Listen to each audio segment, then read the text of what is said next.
Hello दोस्तों, मेरे channel में आपका स्वागत है। आज की कहानी है माँ की ममता का कोई मोल नहीं होता। रात के 2 बज रहे थे। फ़ोन की रिंग बजती है। 26 साल का आनंद नींद से जाग बड़ा खुश होकर फ़ोन को रिसीव करता है। खुश इसीलिए होता है क्योंकि उसकी नई नई गर्लफ्रेंड बिना टाइम देखे कभी भी उसको फ़ोन कर देती है। फ़ोन की दूसरी तरफ से आवाज़ आती है, जन्मदिन मुबारक हो बेटा। आज मेरा बेटा पूरे 26 साल का हो गया है। मैं बहुत खुश हूँ। माँ की आवाज़ सुनते ही आनंद के चेहरे के एक्सप्रेशन बदल जाते हैं। वो गुस्से में बोलता है, माँ तुझे समझ नहीं आता क्या? इतनी सी बात के लिए मेरी नींद खराब कर दी। यह बात तो तुम मुझे सुबह भी बोल सकती थी। इतना कहकर वह फ़ोन काट देता है। थोड़ी देर बाद फिर से फ़ोन की रिंग बजती है। आनंद फिर से फ़ोन उठाता है और इस बार फ़ोन पर पापा होते हैं। आनंद इस बार आराम से बात करता है। थैंक यू पापा, आपने मुझे बर्थडे विश करने के लिए फ़ोन किया, वो भी इतनी रात को। पापा कहते हैं, नहीं बेटा, मैंने तुझे मुबारकबाद देने के लिए नहीं बल्कि ये बताने के लिए फ़ोन किया कि तुम्हारी माँ बिल्कुल पागल है। वो इतनी पागल है कि पिछले 1 महीने से मुझे हर दिन तेरा बर्थडे याद दिलाती आ रही है।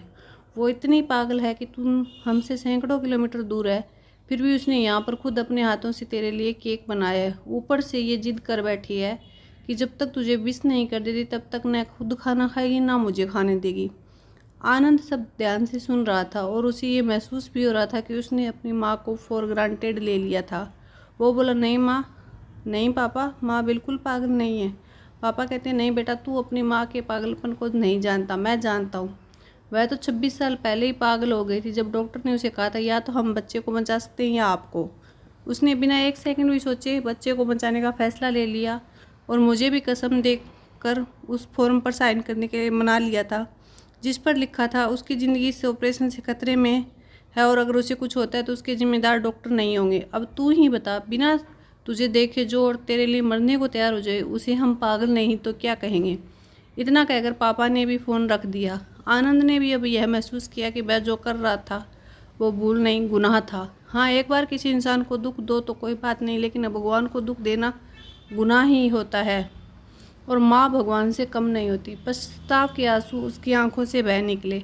सवेरे होते ही आनंद अपने घर की ओर रवाना हो गया, अपने माँ बाप से माफ़ी मांगने के लिए।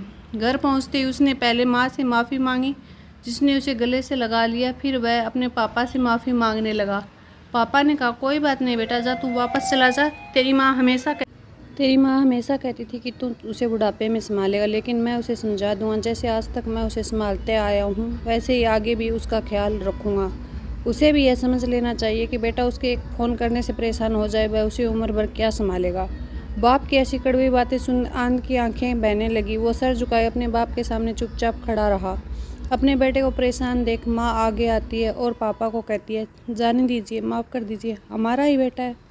माँ की ममता का मोल ना कोई लगा पाया था ना कोई लगा पाएगा। 9 महीने प्रसव की पीड़ा सहन करके उसे हमें नई जिंदगी, नई दुनिया में लाने वाली माँ ही हमारी हर गलती को माफ़ कर सकती।